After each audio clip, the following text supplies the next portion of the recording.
So magandang araw, magandang hapon, magandang gabi. Depende ho yan sa time zone ng ating lugar at saang sulok man tayo ng ating mundo. Sana'y nasa mabuti tayo na kalagayan at walang sakit-sakit ang lahat. Sa mga kababayan nating OFW at mga kababayan natin na nandito sa Pilipinas, mapagpalang araw sa ating lahat. Okay, so kumusta ang lahat mga kababayan? How are you today? Well, I'm hoping po na sana maganda ating gising ngayong umaga at meron tayong very energetic na aura mga kababayan. At sana rin po, I'm hoping na hindi nyo nakalimutan ang mag-pray araw-araw mga kababayan. Lagi yung nire-remind sa inyo, lagi ko yung sinasabi dito sa ating channel kasi nga yung prayers mga kababayan, very important ho yan at yung prayer ay very powerful ho yan. Alam ko po at alam nyo rin po na karamihan po sa mga kababayan natin ay hindi mahilig mag-pray araw-araw. Pero nagsisimba sila every Sunday mga kababayan. Well, maganda ho yan. Pero mas maganda rin po na kahit mga 1 minute man lang po, ano lang naman yan, yung 1 minute mga kababayan. Di ba tayo nga, nanonood tayo ng mga vlog na ilang oras, nanonood tayo ng mga movie na ilang oras mga kababayan. Pero 1 minute man lang yung hinihingi po ni Lord Jesus Christ na sana magpasalamat tayo ngayong araw, gumising pa tayo at this very moment.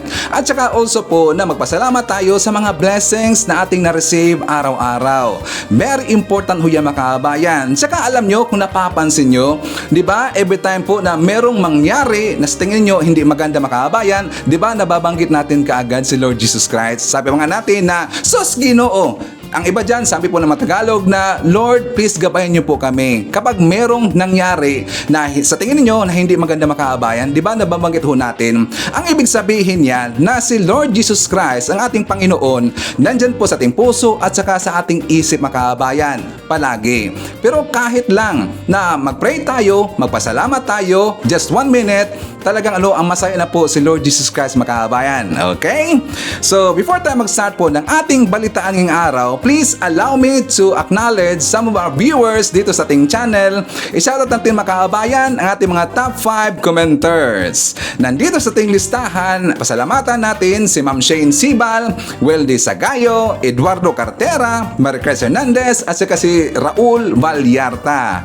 Also, i-shoutout po natin, belated daw happy birthday kay Jake Marcos Magalyon Pascual, and belated happy birthday kay Johan Centino Magalyon. That is greetings come from Sir Joseph Magalyon. Siyempre, isa rin po natin ang ating mga early birds dito sa ating channel, si Ma'am Maria Cristina Manimbao, Milagros Derrilo, Phil Macabato, Noel Narcida, Cristina Dapitan, Rusa Gonzaga, and LT6587, and Ma'am Angelita Holsanger, and hi to Ma'am Len Gonzales.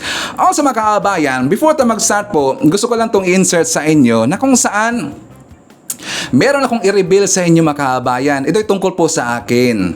Kasi nga, supposed to be, sasabihin ko to sa inyo, early pa lang po dito sa, early days pa lang po sa December, gusto ko talaga or plano ko yang sasabihin sa inyo mga kababayan. Pero every time kasi na mag-vlog si Sir Ivan, natatabunan kaagad ng mga mainit na mga balita mga kababayan. Yung mga issue talaga na napakainit, kaya makalimutan kong sasabihin to sa inyo. Pero doon po sa dulo ng ating channel mga kababayan, i-reveal ko na sa inyo ang aking plano. Mangyari po today mga kababayan. Kasi nga naisip ko, pero don't worry, si Sir Ivan po, Unity Team supporter pa rin po tayo. Unity Team supporter, ang ibig sabihin, sinusuportahan pa rin po ni Sir Ivan or susuportahan pa rin po ni Sir Ivan yung mga Marcos, pati rin po yung mga Duterte. Pero kailangan ko talaga itong sabihin sa inyo mga kababayan kasi honestly, ito'y napakaseryoso po.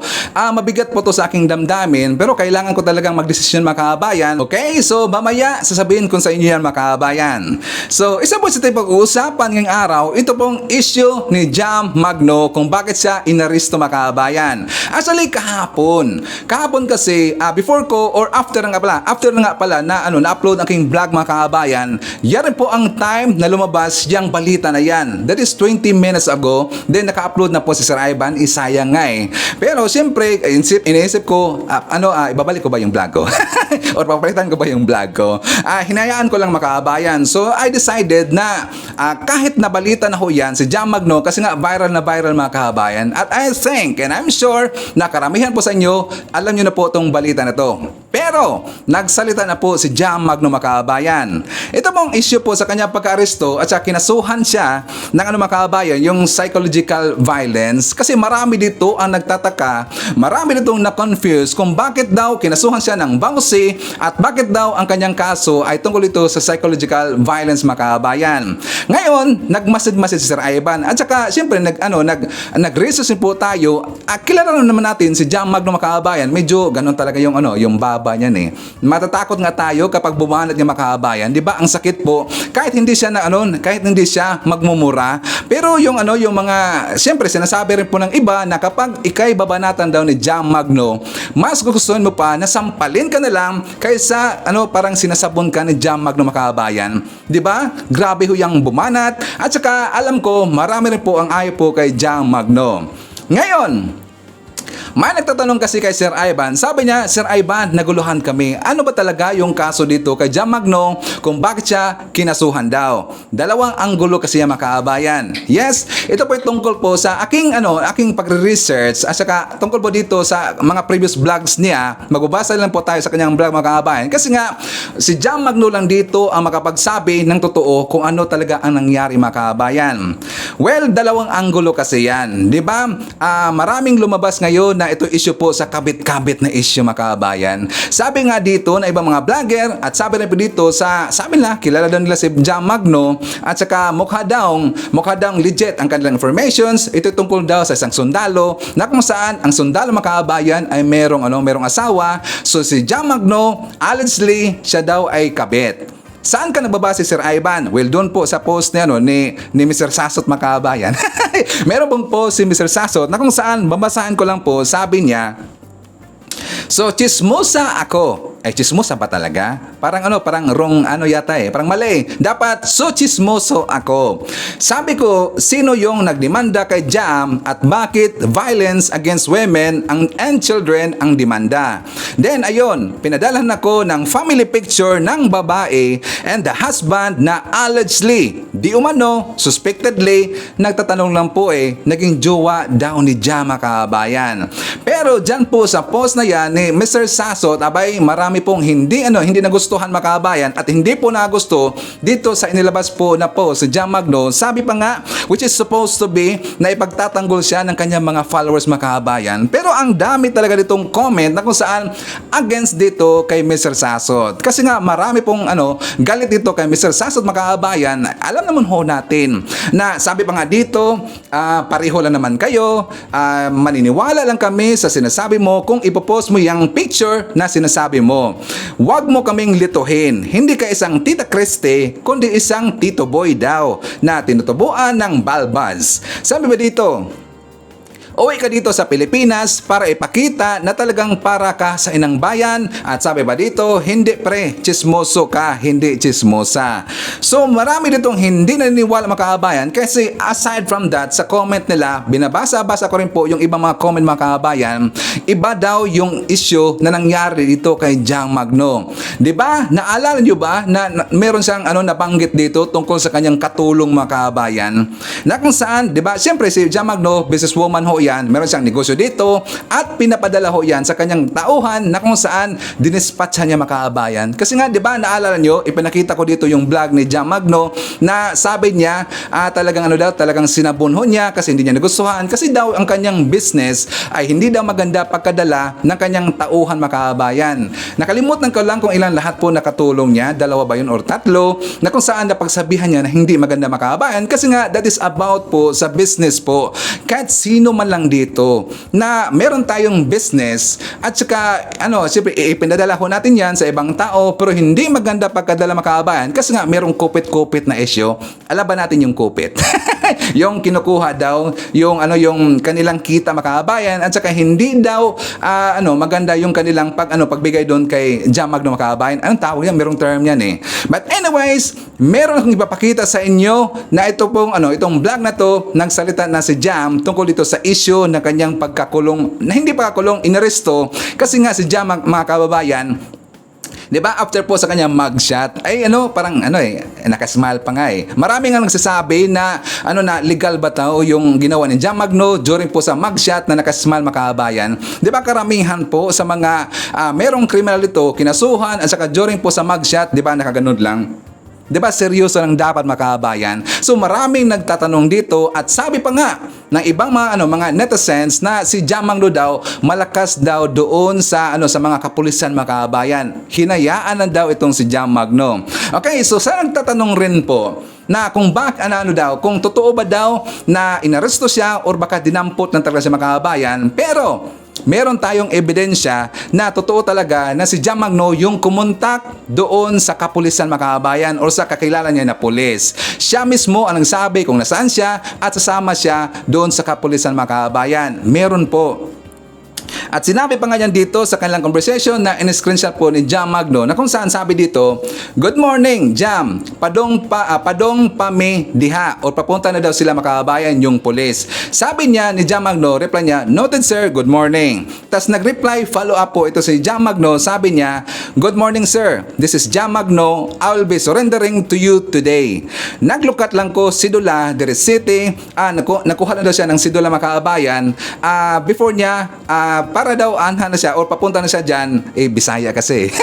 Sabi niya, naglukat lang ko si Dula, dire City Hall, nya, muanha na dahin ko sir. Complete na sad akong requirement. Sabi niya, nagkuha daw siya ng sidula, then after that, pupunta na siya doon sa police station makabayan. So, confirm po na si Jam Magno mismo yung pumunta doon sa makabayan sa kapulisan. Hindi siya inaresto, pero siya talaga ay sumuko dito. So, that is confirmed. Kasi iba kasi yung mga ipinakalat ng iba na si Jam Magno daw dinampot daw mismo ng kapulisan makabayan. Okay, so mamaya merong ipapakita sa inyo na kung saan lagi kong sinasabi dito mga kababayan na kapag legalidad na kasi hindi po magmarunong si Sir Ivan kapag legal na ang pag-uusapan mga kababayan. Kasi nga mismong mga attorney na ang makapag-explain yan ng talagang very broad po yung explanation at very clear po yung explanation mga kababayan. Kasi nga si Sir Ivan ay kung magmarunong dito, well hindi naman kasi tayo na graduate po ng law, hindi tayo law practitioner. So naging transparent na si Sir Ivan at talagang magpakatotoo lang po si Sir Ivan. Ayaw kong magmarunong sa ganyan makabayan. So mamaya, meron kong i-feature dito, ipapakita ko sa inyo na isang attorney na kung saan explain niya dito in detailed ang issue po ni Jam Magno. And after that, ipapakita ko sa inyo yung aking nakalap na video na kung saan nagsalita na dito si Jam Magno makabayan. At isa rin po sa tipag-usapan, ito rin napakainit na issue tungkol po sa SMNI franchise na kung saan nagsalita dito si Attorney Harry Roque, pati rin po si Attorney Panilo makabayan. Dito po kay Attorney Harry Roque, abay nagulat si Sir Ivan. Di ba? Hindi natin alam at yung pagkakalam po ng karamihan kasi na si Pastor Quiboloy yung may-ari ng KOGC makabayan. At si Pastor Quiboloy po yung may-ari at chairman ng SMNI. Pero bakit kasi dito po sa inilabas po na statement at sinabi po ni Attorney Harry Roque na hindi na daw yung hindi na daw si Pastor Quiboloy yung chairman makabayan at hindi na daw siya yung namumuno po ng SMNI. Ngayon ko lang nalaman niya makabayan, bakit biglaan yata? Kaya nga nagulat ako eh. So dito po sa statement ni Attorney Harry Roque at saka ni Panelo, meron akong i-feature sa inyo na kung saan kilala po itong si Pastor Quiboloy makabayan. At meron siyang sinabi nito, sumabog talaga at inilahad niya, isiniwalat niya ang tungkol po kay Pastor Quiboloy makabayan. At sa dito rin po sa plano ng mga mamabatas na paimbestigahan si Pastor Quiboloy doon sa Senado at kung bakit namimiligro dito si Pastor Quiboloy. Also, pag-usapan rin po natin mamaya si PBBM makabayan. Bakit Sir Ivan?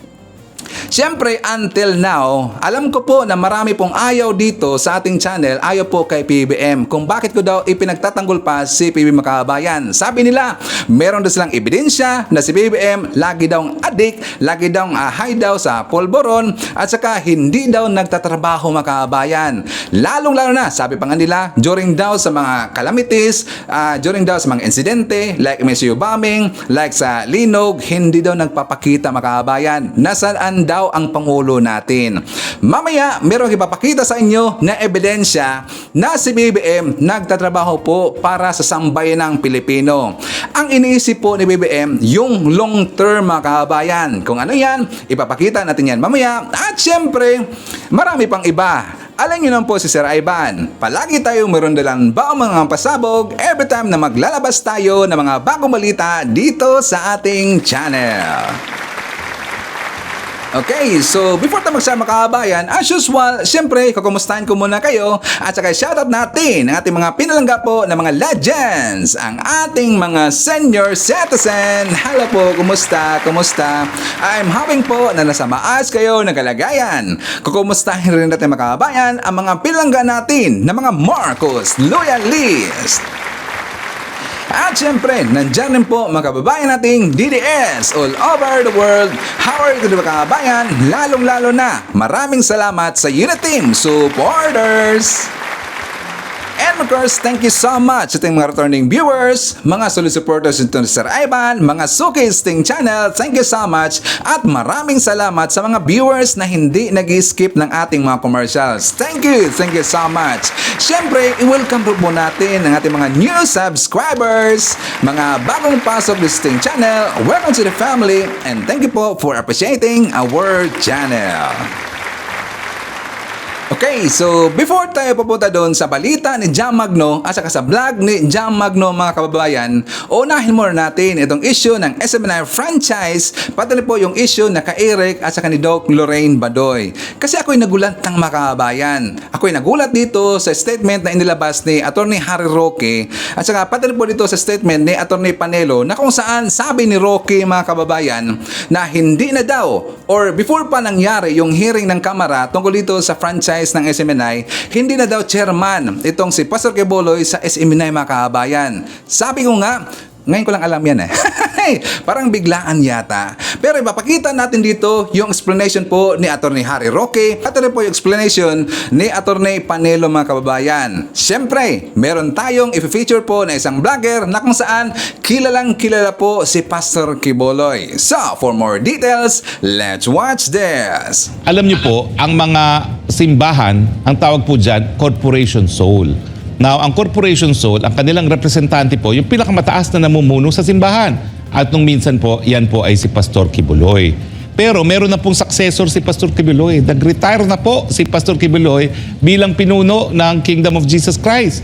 So natural, iba na ang representante ngayon ng simbahan doon sa papeles sa SEC. Pero wala pong pagbabago ng ownership structure dahil ang nagmamay-ari pa rin nung shares na tinatayuan dati ni Pastor Quiboloy at ngayon po yung bagong executive pastor ng Kingdom ay ang simbahan pa rin, ang simbahan ng Kingdom of Jesus Christ. Wala pong pagkakaiba yan sa simbahang Katolika.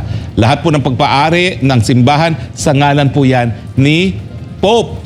Pag namatay ang isang Pope, natural, magbabago ang ulo ng Corporation Soul at siya naman ngayon ang tatayo bilang representante ng simbahan. So hindi ko po alam kung nasaan yung sinasabi nilang paglabag sa prangkisa. No? Malinaw naman po na kakaiba rin ang ating mission dito sa SMNI. Hindi po talaga ito para kumita, hindi po para maging number 1 sa ratings, hindi po para maging source ng marites, kung hindi ito po isang instrumento rin para ipakalat ang mabuting balita ng Panginoon. No? So incidental po na meron tayo mga news at meron po tayong mga social affairs program, no? Kagaya po ng Pulso ng Bayan, kagaya ng Laban ng Masang Pilipino, no? At pagdating naman po dyan, kabahagi naman po yan ng mission din na itaguyod ang katotohanan. Now, kung meron po kayong mga reklamo sa mga sinasabi dito sa SMNI, meron naman po kaming tanggapan na talaga pong i-receive ang inyong mga complaints. Meron po kaming ethics committee dahil kami po mismo ay we police our ranks. Pag meron talagang paglabis sa karapatan ng malayang pamamahayag, sinisita po yan at pinapatawan naman po ng parusa. Hindi po yan kinukonsente. So kung meron kayong reklamo, sumulat lang po kayo. Sumulat po kayo kay Marlon Rosete, ang presidente, at yan po ipapadala sa grievance committee. Walang basis ang detention kung titingnan mo yung mga pangyayari. At even kung merong basis, dahil according to the congressman chair of the committee, yung batayan ng pagkakadetini ni Eric ay nailabas na. Kasi sinabi niya, di ba? Alam niya na raw na may source, sinabi na sa kanya. Kaya sabi natin kahapon ay kung meron na palang revelation ng source, so what reason is there to further detain him? Kaya dapat i-release na. Yun naman kay Miss Lorraine Badoy, sabi natin, wala ring basis kasi hindi naman siya nagsinungaling. Maybe she has spoken on certain things that she doesn't know as a part of that program. O kaya, and for whatever reason, sabi natin, kailangan na rin i-release kasi in the spirit of Christmas. Kaya natutuwa tayo na sila ay nakalayan at makakasama na muli. Kaya na sinabi natin, anumang aral ang naibigay sa dalawang panig, House of Representatives, at doon sa kanilang igulo, hopefully meron silang natutuhan sa isa't isa. House Bill 9710. Ito yung bago. At ito yung matindi. Actually, itong dalawang ito parehong matindi na aproba na nga Dinala na sa plenaryo. Kasi na isang araw natapos na yung sa committee. Inaproban din ng plenaryo. Pag sinabi sa plenaryo, lahat ng congressman, hindi lang member ng Committee on Franchise, pwedeng mag-participate sa voting. Panalo! Ang resolution number 1499 na inuutusan ang National Telecommunication temporary ipasara ang SMNI. Dahil sa dami ng violation at under investigation, temporary lang maliwanag po yan, temporary lang ang suspension, under investigation habang iniimbestigahan. Yun ang purpose. Tapos na kahapon yan. Ang lupit, ano ha? So NTC, National Telecommunication, nasa inyong kamay na yan kung paano nyo gagawin kasi kayo ang magpapatupad ng mga order na ganyan. Ito namang House Bill, iba yan. Pag sinabing House Bill, Proposed Bill number 9710, 9710, under naman ni Congressman Ramon Rodrigo Gutierrez ng One Ride Party List. Ito mabigat. Revoke, cancellation, pagtanggal, pagbawi ng franchise law. Yung franchise law under Republic Act 11422. Yung Republic Act 11422, yan yung batas, yan yung franchise law na pinanghahawakan ng SMNI. Mula pa ng 2019 na 25 years na hahawakan nila yan. Pero may power kasi ang Kongreso na yan ay suspindihin, i-revoke kapag may mga violation. So, isang pagsuspindi at isang pag-revoke ang nakasalang na yan. At tapos na po yung pagsuspindi. Dapat suspindihin na kasi tapos na sa Kongreso. Yan po yung mabibigat. Kaya again, hindi totoo na walang karapatan kapangyarihan ng Executive Department. Panlilin lang yon. Kaya alam mo kung talagang gagawin ng NTC ang kailang trabaho, ngayong araw na ito dapat may mangyari. Ngayong araw na ito, within 24 hours mula kahapon, dapat meron ng implementation ang Resolution 1499. Temporary lang inuulit ko temporary stop operation ng SMNI. Yan ang inaproban ng House Bill 1499. Yun. Resolution pa lang yun. Itong proposed bill ni Congressman Gutierrez, medyo matagal ito. Maraming proseso pa yan. Tapos revoke, cancellation, pagbawi ng prangkisa. Iba ng issue yan. Okay? Nakakaintindihan? Sana naiintindihan nyo. Kung hindi, malili. Kung dapat kasi kung makikinig tayo at gusto nyo malaman ng totoo, kalimutan muna ninyo kung kayo ay pro-SMNI o anti-SMNI para malaman nyo yung proseso. Ayan. Okay? Sa ngayon po, rule of law ang nangyayari. Kaya nakakatuwa. Walang persahan. May investigasyon, may speech, investigation, may resolution, may proposed bill. At binibigyan ng pagkakataon ang mga resource person. Pero hindi pwedeng ang resource person ang masusunod. Pag nandiyan ka na sa committee, mayroong rules, yan ang susundin. Hindi pwede ang tapang-tapang, hindi pwede ang pasigaw-sigaw, hindi pwede ang walang coordination kasi makukontempt kayo. Yan ang policy at yan ang nangyayari.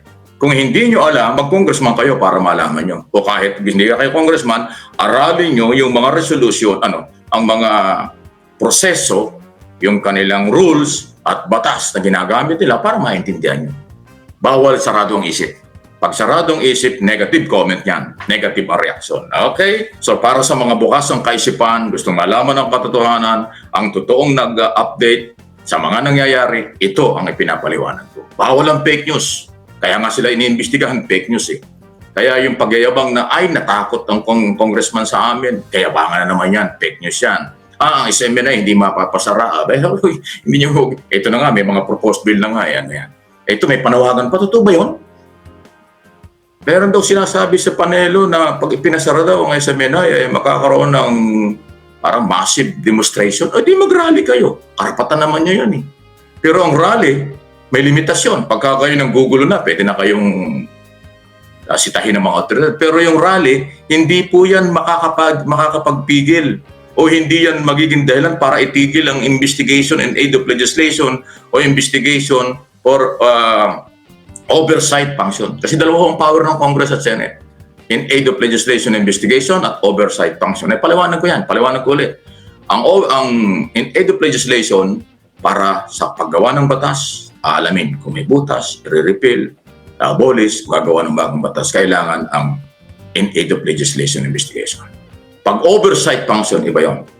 Nandiyan na yung batas, aalamin lang ng Kongreso kung naipatutupad yung batas. Kaya magkaiba yung in aid of legislation at oversight function. Itong ginagawa ngayon, oversight function, after mag-privilege speech si JJ Romualdez, JJ Suarez ng Quezon Province no, sa fake news, in-oversight ng Congress kung natutupad yung batas. Anong batas yun?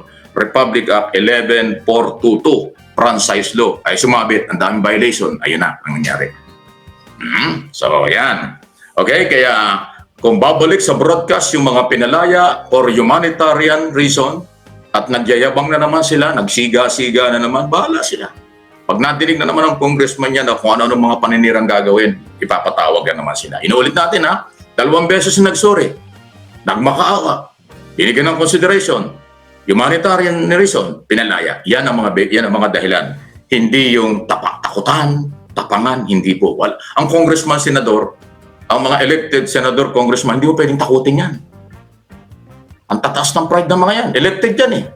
May mandate yung mga yan. Paano mo tatakutin yan? Alam nila ang batas, alam din nila yung kanilang responsibilidad. Kaya yung mga yan hindi nagpapatakot. Subukan nyo, takutin yung congressman at senador. At lumabag kayo sa batas, ipapatawag kayo niya.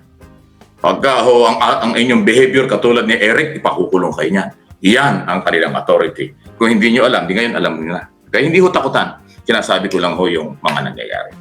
Ang tanong, meron at sino kaya na senador ang sasama kay Ontiveros para di umano ay mabigyan ng proteksyon ang di umano nga ay biktima ni Kibuloy. Yun ang kanya sinasabi kahapon. 2 araw na ito, nag-iingay si Ontiveros. Di ba? So, yan o. Ang dami ng problema kinakaharap ni Kibuloy.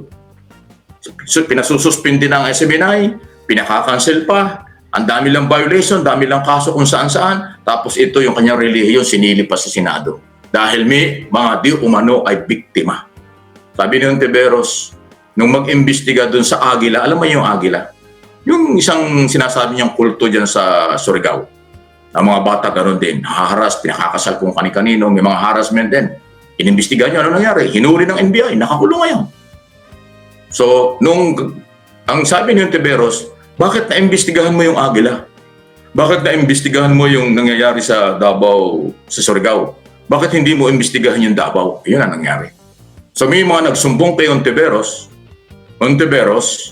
okay, nang di umano'y nangyayari sa Davao, yun ang sinasabi niya, kaya siya gumalaw. So related dun sa naunang galaw niya, ibig sabihin consistency, Ontiveros. Hindi ko siya pinagtatanggol, pinapaliwanag ko lang kung bakit niya ginagawa yun. Gusto niyang patunayang hindi lang yung Agila ang kanyang inimbestigahan, kahit sino kanyang inimbestigahan. At may mga ebidensya, ayun, yun na nga. Meron siyang complainant against Kibuloy, kaya niya, yun po yung proseso. Yan ang nangyayari. Okay? So, tingnan natin kung hanggang saan ito. Pero malupit ito. Hindi ho biro ito. Okay. Grabe po yung kanya sinasabi. Rape, child abuses, rape cases, child abuser, human trafficking, ang titindi. Mabigat yan. Mas matindi yan sa suspension at revoking or cancellation ng franchise. Mas mabigat ito. Kaya dalawang magnitude na 747 na lindol ang dumarating sa kay Kibuloy. Kung paano niya titigil yan, hindi ko alam. Tatlo pala.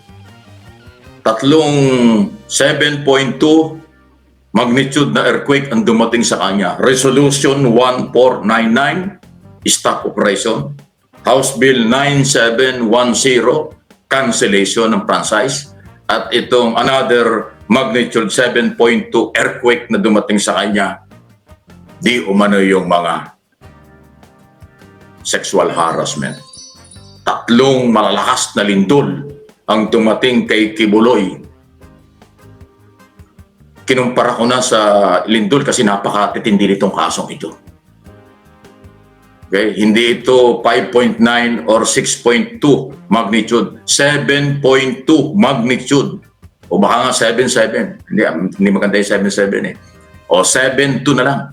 7.2 magnitude ng lindol ang dumating kay Kibuloy itong nakaraang ilang araw hanggang ngayon. Inuuga-uga. Ewan ko kung kailan titigil. Hindi ko natin alam kung kailan titigil ang aftershock. Pumutok na yung lindol eh. Okay, so aside pa po sa nakita natin during hearing ng Kamara tungkol dito sa SMNI franchise mga kababayan, allegedly meron daw na-violate itong SMNI kaya nga nalagay sila ngayon sa hot seat na kung saan sabi ng karamihan na may miligro daw ang franchise ng SMNI. Pero naglibot-libot rin po si Sir Ivan mga kababayan na kung saan meron kong nakita na attorney na hindi siya kilala na attorney mga kababayan. Hindi siya yung malaki po na na vlogger na attorney.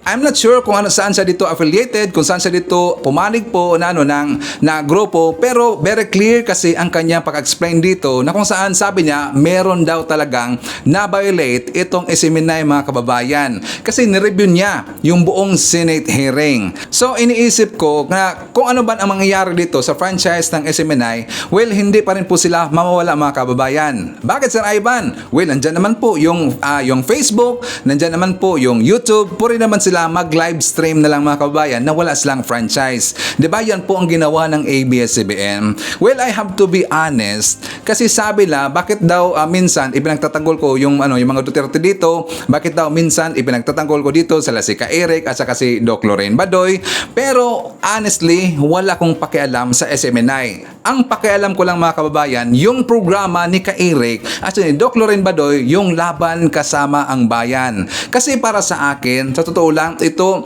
opinion ko lang mga kababayan na kung saan yung laban kasama ang bayan nakatulong rin po sa sambayanang Pilipino. Nakatulong rin po sa pagsugpo dito, sa paglalahad ng mga balita tungkol dito sa kanilang nakasama noon na NPA, pati rin po dyan sa mga NPA na nandyan po sa Kongreso mga kababayan. Honestly, nakatulong po yung laban kasama ang bayan. Pero ulitin ko dito, kahit ano bang desisyon dito ng Kamara, ng gobyerno natin na kung tatanggalan man ng forkisa yung SMNI, hindi pa rin po sila mawawala mga kababayan. Nandyan po yung mga platforms. Okay, so forward naman po tayo.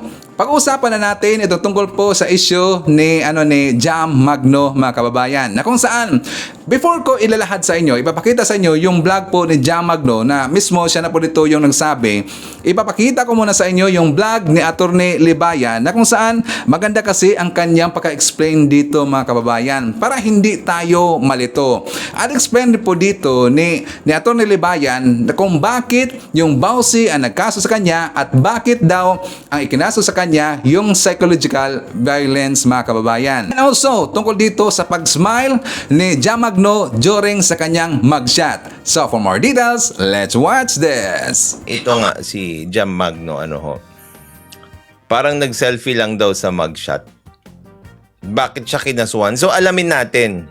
Unang-una kasi mga kabatas natin, ito sabi niya, Jessica Ann Magno, psychological violence. Violation of Section 5 in relation to Section 3C of Republic Act 9262. So ngayon, mga kabatas natin, bago tayo tumungo dyan at basahin yung balita, tignan muna natin, no? In short naman, mga kabatas natin, ang sinasabi dito, parang psychological violence. Kasi nga, ang Section 5, ito, acts of violence against women and their children, pero hindi nila linagay kung alin dito. Okay? Hindi nila linagay kung alin dito. Linagay nila yung Section 3 in relation to Section 3, tapos C, psychological violence. No? Psychological violence, emotional abuse. Yun yung lumalabas. Okay? Ngayon, mga kabatas natin, ang medyo puzzling dito ay kadalasan, mga kabatas natin, ang nakakasuhan naman ng VAUSI ay lalaki. Okay? Lalaki. Kasi kahit any person yung nakalagay doon, puro his ang nakalagay dyan. Ang pagkakaalam ko, mga kabatas natin, itong si Jam Magno, mga kabatas natin, ay isang babae. Basahin natin ito.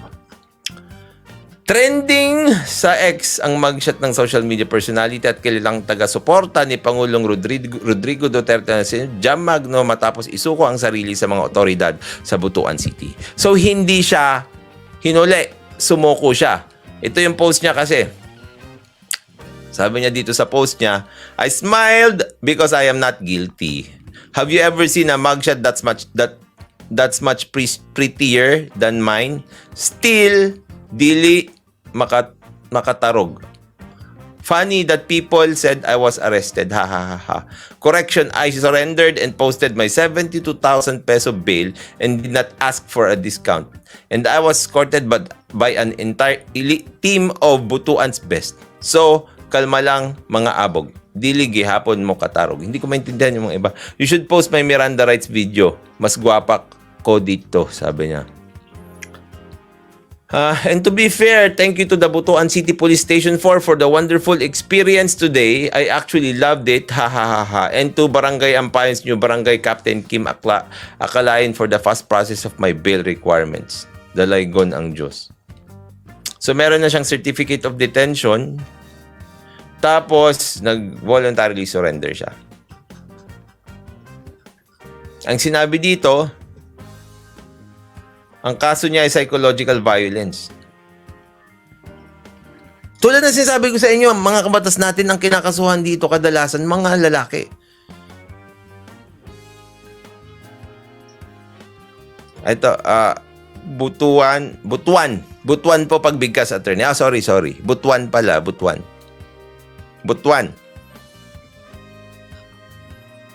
Ayon sa Section 3C, psychological violence.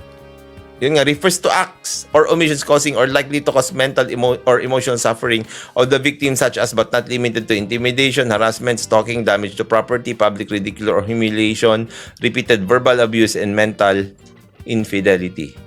Sa pagpapatuloy, it includes causing or allowing the victim to witness the physical, sexual, or psychological abuse of a member of the family to which the victim belongs to, or to witness pornography in any form, or to witness abusive injury to pets, or to unlawful unwanted deprivation of right of custody or visitation of common children. Yan o, common children. Alam nyo kasi mga kabatas natin, itong violence against women and their children, hindi mo pwedeng kasuhan yung partner mo dito na parang, kasi dito sa Pilipinas, alam naman natin na ang rene-recognize sa VAUSI na relationship ay yung between a man and a woman. Okay? Ngayon, parang it's natural based on our laws, mga kabatas natin, base sa batas natin, kasi pati sa adultery at sa concubinage ganito eh. Base sa batas natin, it is natural that if you speak of a partner of a woman, it's a man. And if you speak of a partner of a man, it's a woman. So kung woman siya, parang ang lalabas na nagkaso sa kanya,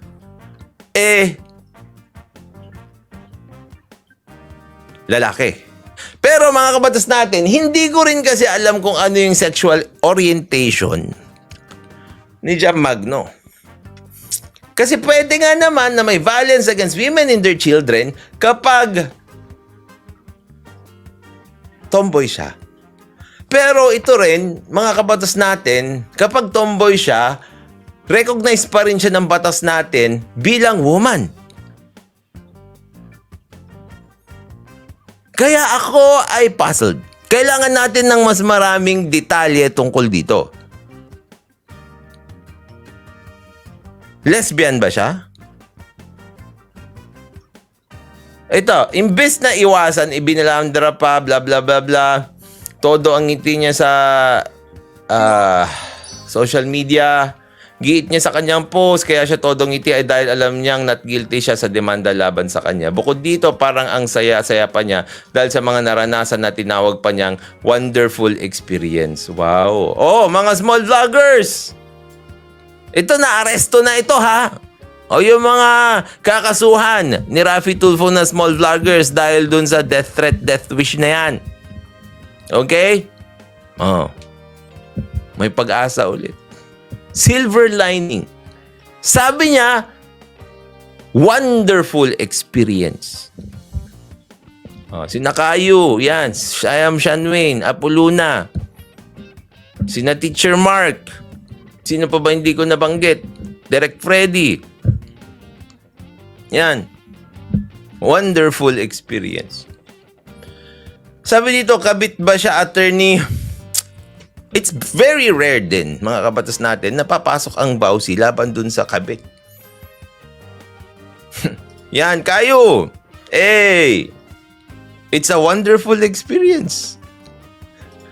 Si Bang Rene, it's a wonderful experience.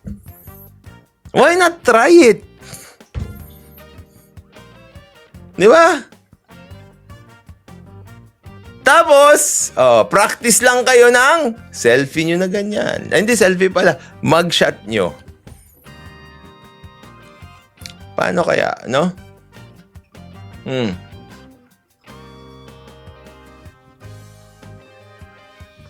Ito. Sinapako pa pala. Sabi niya, paglilinaw ni Jam, kusa siyang sumuko sa Butuan City Police Station. 4 kasama ang kaanak at abogado. Ay, 4 pala. Police Station 4. Akala ko 4 ang kasama.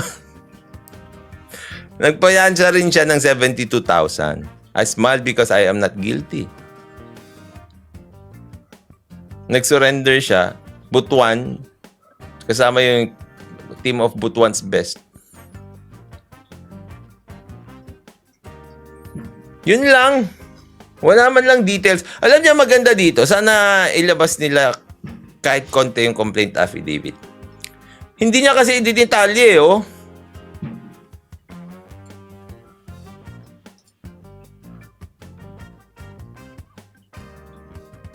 Warrant of arrest. In fairness nga raw, naunahan pa sila ni Jam dahil nang tingnan nila ang kanilang record, wala pa sa database nila ang kaso nito. Naproseso naman nilang lahat dahil dala naman daw nilang copy ng arrest warrant na nakatira naman sa Butuan si Jam. Nakalaya siya sa dakong 3:35 ng hapon sa parehong araw. So ito mga kabatas natin, aabangan natin yan. Pero ang gusto kong ipaliwanag dito mga kabatas natin, yung ganyang experience, if you think you are not guilty, no? If you think you are not guilty, you just have to fight your battle. Ganun naman talaga eh. No? Tapos ito, nag-bail siya, kapag ready ka lahat doon sa iyong mga requirements, matatapos mo yan ng isang buong araw, hindi mo kailangan matulog sa police station. Okay? It's always best if you have a case to surrender voluntarily kapag may warrant of arrest ka. Para hindi ka nasa surprise. Okay? Ganun lang.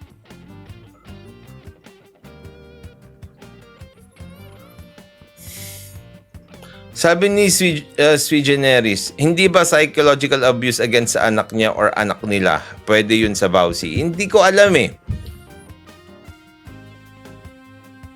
mahirap mag-speculate eh. Anyway, antayin natin mga kabatas natin. First day pa lang naman, maramang magkakaroon ng kaliwanagan nito. Okay, so base po sa analysis ni ni Atty. Libayan, di ba wala siya nabanggit doon na bawal yung mag-smile during sa mugshot?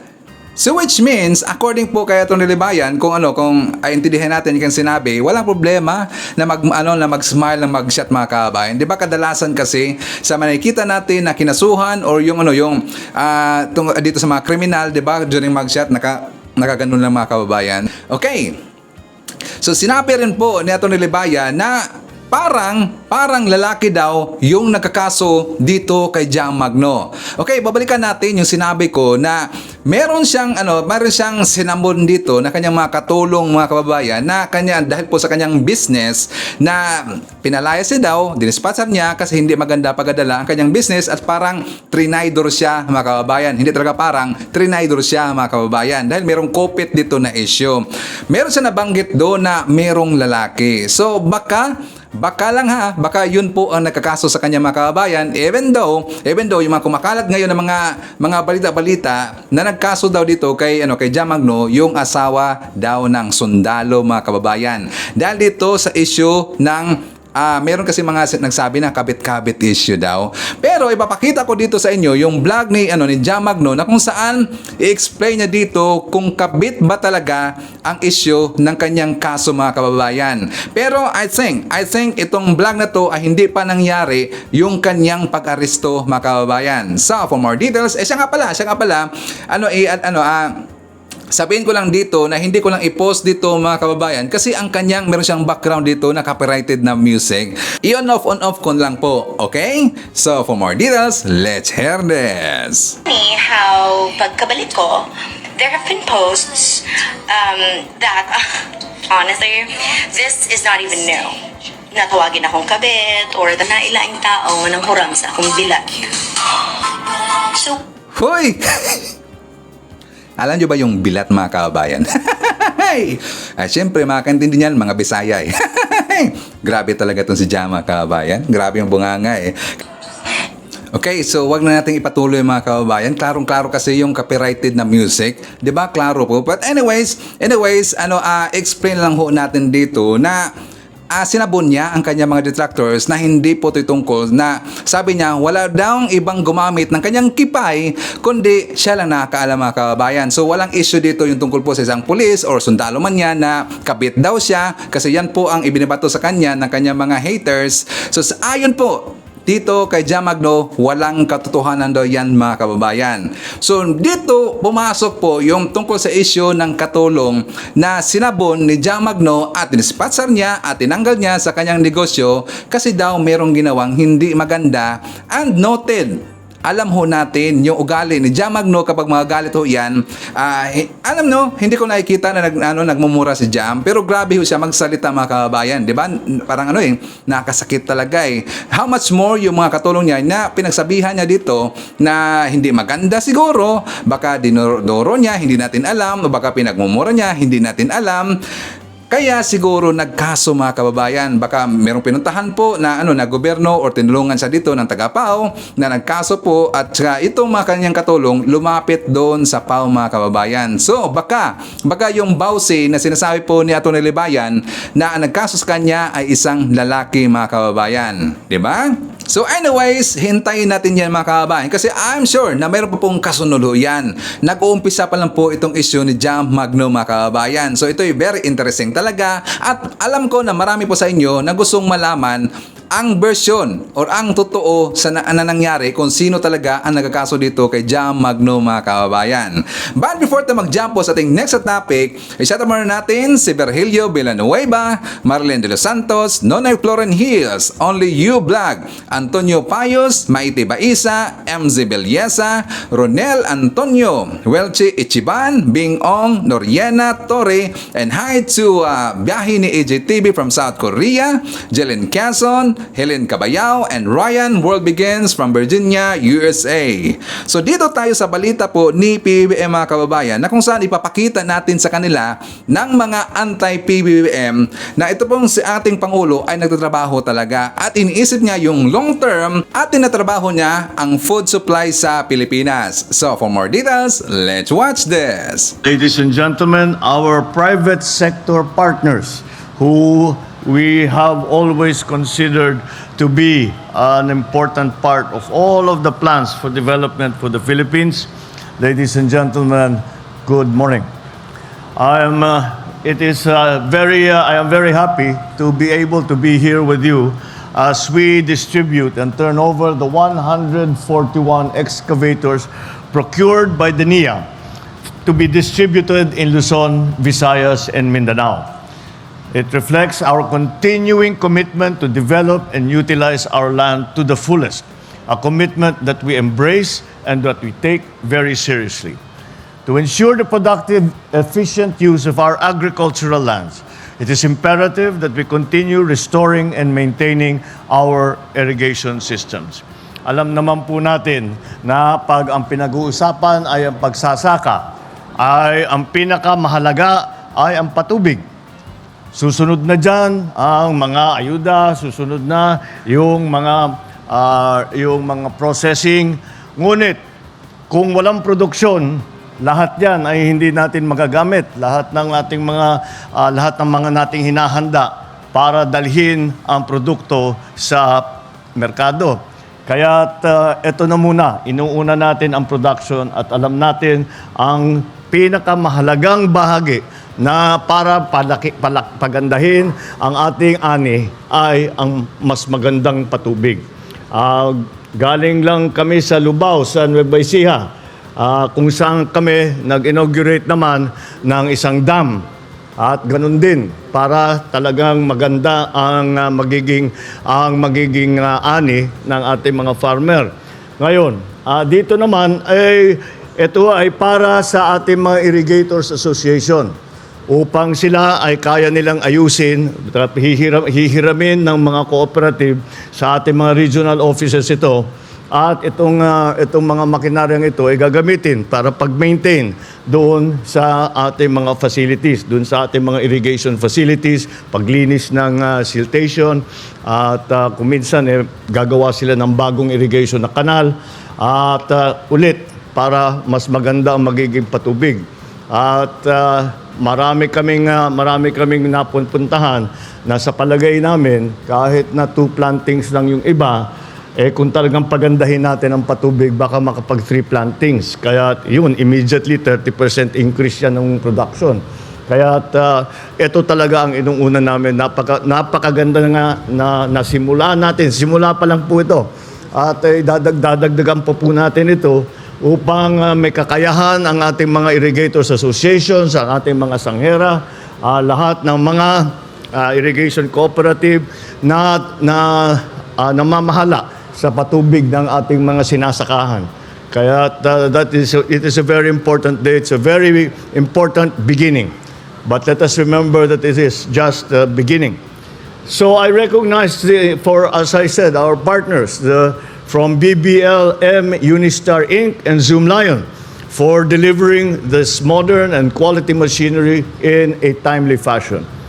These excavators will be instrumental in maintaining the 257 national irrigation systems and 10,144 communal irrigation systems nationwide.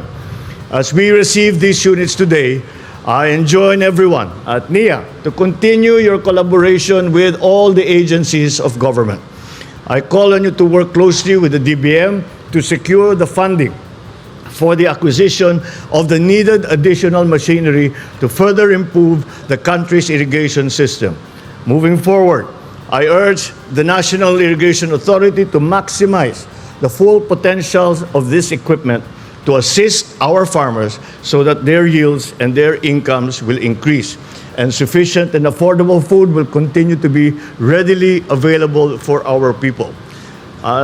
This has become a particularly urgent subject in the face of what is being forecast as an El Nino season, at least for the first quarter of 2024. Kaya't lahat po ng aming kayang gawin bago pa maubos ang ating mga water supply ay ginagawa na namin upang pagka tumagal pa ang El Nino ay meron tayo, nakahanda naman tayo na kahit papano meron tayong patubig, meron tayong tubig para sa mga malalaking lungsod, meron tayong patubig para sa industriya, at lalong-lalo na ang pinakamalaga sa lahat niyan ay ang patubig para sa agrikultura. And so I call on the Department of Agriculture, the NIA, to assess the farmers' needs, to accelerate the construction of irrigation facilities from existing water sources. We must be prepared to address the effects of El Nino. We have included in this effort the Department of National Defense, the DNR, and the Department of Agriculture para pag-aralan lahat ng ating kayang gawin upang mapaghandaan ang mga magiging hamon pagdating nga ng tagtuyot. So we have to think even in terms of cloud seeding, rainmaking, to ensure continuous supply of water to our farmlands. So that is going to be an important part of this effort, because we have the first priority when we hear that there is a drought coming is to ensure our food supply. And to ensure our food supply, our irrigation systems must be functional. Rest assured, we will continue to explore all the possibilities for the continuous distribution of water to ensure that our lands remain fertile and productive. Let us continue to unite and work together. Let us develop, modernize, and improve our agriculture sector so we can achieve a food secure and prosperous future for all Filipinos. Mabuhay tayong lahat. Maraming salamat at magandang tanghali po sa inyong lahat. Merry Christmas na rin. Merry Christmas. O yan ba na Pangulo na walang ginagawa mga kababayan? Di ba? Nagtatrabaho po yung Pangulo natin. Very hard worker po yung Pangulo natin. Ito po'y para po sa sambayan ng Pilipino. Ang iniisip po ni BBM kung paano mapaunlad pa yung Pilipinas mga kababayan. Tinutugunan niya at tinatrabaho niya yung food supply sa Pilipinas. Kasi gusto na talaga ni BBM na food sufficient tayo mga kababayan. Di ba? Nakahiya no? Yung mga sinasabi ng ibang tao dyan na si BBM daw walang tinatrabaho, lagi daw bangag, lagi daw adik, at lagi daw sa pulburon mga kababayan. Ang sakit kasi pakinggan eh. But anyways, at least tayo po mga Marcos, alam ho natin yung totoo mga kababayan. Nagtatrabaho po ang Pangulo natin and very hard worker po si BBM. Okay, so before ko i-reveal sa inyo yung ibig kong sabihin na sinabi ko doon sa aking intro mga kababayan na meron po akong sasabihin sa inyo na very serious po, i-shout muna natin si Ma'am Carclia, si Steve Beer, Redler, Trexie, Lily, Carmen, Judy, Don Kings, Red One, Little One, Jay Cabal, Lentek Power Force Team, Tita S, Aiko, Pax, JZZ, Elzar, Caitlin, Wenzel Paises, Lady Net, Sir Castillo, Sir Golfy, Tata Emik, and Tatay Jackfords of Jackfords family. Hi to Marco Reyes, Evelyn Garcia, and hi to Rebay, and hi to all the Marcos Duterte supporters from Edmonton, Canada. Okay mga kababayan, ang ibig kong sabihin sa inyo, today is my special day. Kasi birthday ko ngayong araw mga kababayan. Well, tinakot ka lang kayo ng konti. Hey! Siyempre, hindi naman mawawala si Sir Ivan. Lalong-lalo na kapag nandyan pa rin po yung mga detractors, kapag nandyan pa rin po yung mahilig manira dito sa gobyerno natin, at pilit pinagwatak-watak dito yung unit team, hindi talaga, hindi po mawawala si Sir Ivan. Okay? Gusto ko lang sabihin sa inyo na today is my birthday and I'm happy today mga kababayan. Kasi meron po mga viewers na kahit hindi ko pa dito sinabi, nagko-comment na sila sa akin kasi naalala niya na naalala nila na December 14 po ang aking birthday mga kababayan. So today is December 14 and today is my birthday. Okay, so thank you so much sa nag-greet sa akin na kahit hindi ko pa dito sinabi. Thank you so much. So anyways, yan po ating mga nakalap ng mga balita ngayong araw. Kung nakaabot ka po sa portion na to, sana nakapag-like na ho tayo. Libre po ang mag-share, libre din ang mag-subscribe. Again, maraming salamat sa mga viewers na hindi nag-skip ng ating mga commercials. Thank you so much. At before natin tatapusin ating programa ngayong araw, sana sabayan nyo si Sir Ivan para sa ating live messaging prayer. Diyos ko, nais ko po munang pasalamatan ka sa lahat ng mga biyayang ipinagkaloob mo sa akin. Lumuluhod ako upang magmakaawa na patawarin mo po ang aking mga kasalanan. Ang buhay ko po ay pagmamayari mo. Ibinigay ko po ang lahat ng mayroon ako sa iyo. Naway linisin mo po ang aking isipan at kaluluwa at pagalingin ang aking kalungkutan at pasakit. Nagmamakaawa din po ako na pagpalain at bantayan mo ang aking pamilya at mga kaibigan. Iniibig po kita at nais ko pong magpakita ka sa aking buhay. Amen. So maraming salamat mga kababayan and I hope to see you again on my next video. BBM Sara! BBM Sara! Pagkakaisa patungo sa ginhawa. BBM Sara! BBM Sara! Para sa kinabukasan naming mga bata. BBM Sara! BBM Sara! Walang imposible na kapag nagsama-sama.